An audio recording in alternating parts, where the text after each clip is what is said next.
TCSના numbers મારે થોડા સમજવા છે. નિમેશ, પ્રોબ્લેમ શું છે કે નંબર્સ સારા છે, ચલો એકંદરે માની લીધું, પણ માર્જિન હજુ પણ સ્ટેબલ થતાં થોડો સમય લઈ રહ્યા છે. કંપનીનું ગાઈડન્સ TCSનું એમ કહે છે નિમેશ કે હવે બહુ જલ્દી સ્ટેબલ થઈ જશે અને આવનારા પરિણામ જે આવશે Q2 જે છે તેમાં ક્યુટ પરિણામ આપશે TCS એમ કહે છે. માર્જિન સારા આવશે તેવું એમનું કહેવું છે અને પ્રોફિટેબિલિટી એ પણ થોડું પ્રોબ્લેમ હજુ પણ કરી રહ્યું છે. હવે તમે સમજો કે એઆઈની રેસ શરૂ થઈ, તેનું ઇમ્પ્લિમેન્ટેશન શરૂ થયું, એને લગભગ 1-1.25 વર્ષ આઈ ગેસ થઈ ગયું છે. હવે એમના જે એમ્પ્લોયી કોસ્ટ આ તે બધું થવાનું, ઇમ્પેક્ટ આવવાનું જે હતું, મને એવું લાગે છે 1-1.5 વર્ષમાં આવી ચૂક્યું હોવું જોઈએ. તો TCS, તમે જેમ ઇન્ફોસિસ સિલેક્ટ કર્યો એનું રેશનલ પણ સમજાવો કે TCS થોડો સ્લો ચાલી રહ્યો છે, હજુ પણ નંબર્સ પણ થોડા સ્લો રિસ્પોન્સ આપી રહ્યા છે. નિમેશ, TCSની યસ મહત્વપૂર્ણ વસ્તુ છે કે Q1 ની અંદર નોર્મલી તમે જુઓ તો એક ઇન્ક્રીમેન્ટનો ટાઈમ હોય છે, એમ્પ્લોયીને સેલરી હાઇકનો ટાઈમ હોય છે. અને મહત્વપૂર્ણ છે કે આ સેલરી હાઇક આપ્યા પછી પણ 24.7% માર્જિન આપવા એ ઇટસેલ્ફ એક એચિવમેન્ટ છે. અને હવે તમે જુઓ તો આવતા ક્વાર્ટર્સ, જે પ્રમાણે મેનેજમેન્ટે વાત કરી, આવતા ક્વાર્ટર્સની અંદર સેલરી હાઇક નથી આવવાનો. અને કોઈ પણ આઈટી કંપની માટે સૌથી વધારે જે એક્સપેન્સ હોય છે એમ્પ્લોયી કોસ્ટ હોય છે. એટલે હવે એમ્પ્લોયી કોસ્ટ કંટ્રોલમાં છે.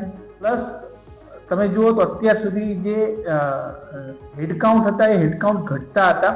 આ વખતે ફર્સ્ટ ટાઈમ જે છે પરિસ્થિતિ ચેન્જ થઈ છે ને હેડકાઉન્ટની અંદર વધારો થયો છે. સમથિંગ અરાઉન્ડ 5,000 એમ્પ્લોયીનું કંપનીએ હાયર કર્યો છે. એટલે આઈ થિંક કે જે પ્રશ્ન હતો અને મેઇન વસ્તુ ઇમ્પોર્ટન્ટ છે એટ્રિશન રેશિયો. ગયા વર્ષની આઈટી સેક્ટરના તમે પરિણામો જુઓ, ત્યાં એટ્રિશન રેશિયો 20% ઉપર 22% ઉપર રહેતો હતો, જે અત્યારે 12% ઉપર આવી ગયો છે. 12.1%. પાછલા ક્વાર્ટર આજે આ રિઝલ્ટ આપ્યા 12.1% નો એટ્રિશન રેશિયો છે. એટ્રિશન રેશિયો એટલે નંબર ઓફ એમ્પ્લોયી છૂટા જે છે એ કરી જાય અને નવા એમ્પ્લોયી આવે. એટલે જેટલું પણ એમ્પ્લોયીનું એટ્રિશન રેશિયો ઓછો હશે એટલી સ્ટેબિલિટી વધશે અને સ્ટેબિલિટી વધવાને કારણે પ્રોડક્ટિવિટી જે છે એ કંપનીની વધવાની છે. તો બટ ઓબ્વિયસ છે કે આવતા ક્વાર્ટર્સના રિઝલ્ટ ઘણા સારા આવે એવા ચાન્સીસ છે. અને પ્લસ તમે એના વર્ટિકલ્સ જુઓ, એક્રોસ બધા વર્ટિકલની અંદર જે છે એક સ્ટ્રોંગ ગ્રોથ મોમેન્ટમ જોઈ રહ્યું છે. જે પાછલા વર્ષોની અંદર આપણે જોઈએ તો એક સેક્ટર સારું કરતું હોય તો બીજું સેક્ટર ખરાબ કરે, બીજું સેક્ટર સારું રિકવર કરે તો ત્રીજું સેક્ટર ખરાબ થઈ જતું હતું. એટલે આ રીતની જે પરિસ્થિતિ હતી એ પરિસ્થિતિમાંથી કંપની અત્યારે બહાર આવી રહી છે. અને જે પ્રમાણે એક્રોસ ધ બોર્ડ બધા જ જે ટીક માર્ક હોય એના ઉપર કંપનીએ ટીક કર્યું છે ગ્રોથ આસ્પેક્ટને લઈને. અને જેની હિસાબે એવું લાગે છે કે કન્ટિન્યુએશન ગ્રોથ મોમેન્ટમનું જે છે એ આવવાના ચાન્સીસ હવે આવતા દિવસોમાં વધારે દેખાઈ રહ્યા છે.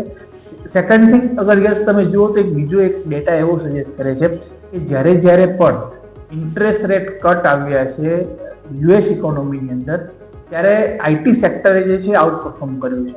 એટલે હવે ઇન્ટરેસ્ટ રેટ કટની પણ અત્યારે આપણે જે પ્રમાણે ઇન્ફ્લેશનના ડેટા આવ્યા છે, ઇન્ટરેસ્ટ રેટ કટની જે પ્રમાણે ફેડની કોમેન્ટ્રી જોઈએ છે, એની હિસાબે ડેફિનેટલી આઈટી સેક્ટર આઈટી સારું કરી શકે એવી પોસિબિલિટી છે. સેકન્ડ થિંગ, તમે વેલ્યુએશન જુઓ, વેલ્યુએશન